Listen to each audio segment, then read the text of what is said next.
हजुरहरू पनि पनिरलाई तेलमा नतारिकन मेरो देवर बाबुको स्टाइलमा बनाएर खानुहोस्, म जस्तै पल्किनुहुनेछ। पनिरको ग्रेभी बनाउन हामीले टमाटरलाई यसरी सानो सानो पिसमा काट्यौँ। पनिरलाई पनि सानो सानो पिस त बनाउनै पर्यो, बनाउने। अब कराही नबसाएर त पनिर पाक्ने कुरै भएन। यसलाई आवश्यक पर्ने तेल तताएर ल्वाङ, सुकमेल, जाइदानो, तेजपत्ता हामी पड्काउन सक्छौँ।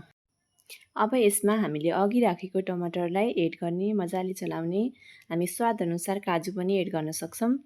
अनि यसलाई चाहिँ छोपेर एकैछिन हामीले मजाले पाक्ने गरी पकाउनुपर्छ। मजाले पाकिसके पछाडि हामी यसलाई चाहिँ अब मिक्सरमा ग्राइन्ड गर्दैछौँ। पनिरको लागि आवश्यक पर्ने मर मसला सबै हामी यहाँ एड गर्दैछौँ। हामीले राख्यौँ धनियाँ, अदुवा, जिरा, अलिकति पानी राखेर मिक्सरमा घुइयाँ पारेर हामी मसला पिस्छौँ। हाम्रो मसला त रेडी भइसक्यो।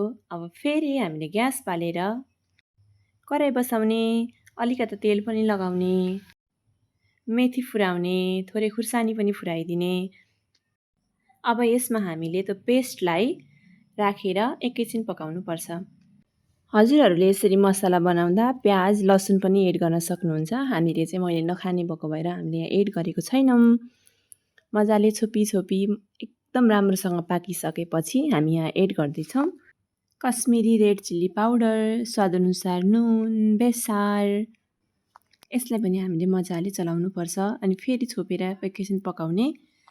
पेस्ट मजाले पाकिसके पछाडि हामी यहाँ लाउँदैछौँ पनिरलाई पनि एकैछिन राखेर चलाइ पकाउनुपर्छ। अब पालो भएको छ कसुरी मेथी लगाउने, यसलाई हल्का माडेर हामी एड गर्छौँ। यसलाई स्वादिष्ट आकर्षक बनाउनको लागि हजुरहरूले धनियाँ पत्ता पनि एड गर्न सक्नुहुन्छ। हामीले थोरै लगायौँ। यसै गरी यसलाई पनि मजाले चलाउने, एकैछिन छोपी पनि दिने। एकदम मजाले पाकेपछि यदि इच्छा लाग्छ भने दही पनि थोरै एड गर्न सकिन्छ। दहीलाई मजाले घोरेर थोरै एड गरिदिने। लगभग अब हाम्रो पनिर पाकिसक्यो। यसरी बनाएर खाएको पनिर एकदमै टेस्टी हुन्छ। हजुरहरूले पनि घरमा एकपटक जरुर ट्राई गर्नुहोला। Okay, by by.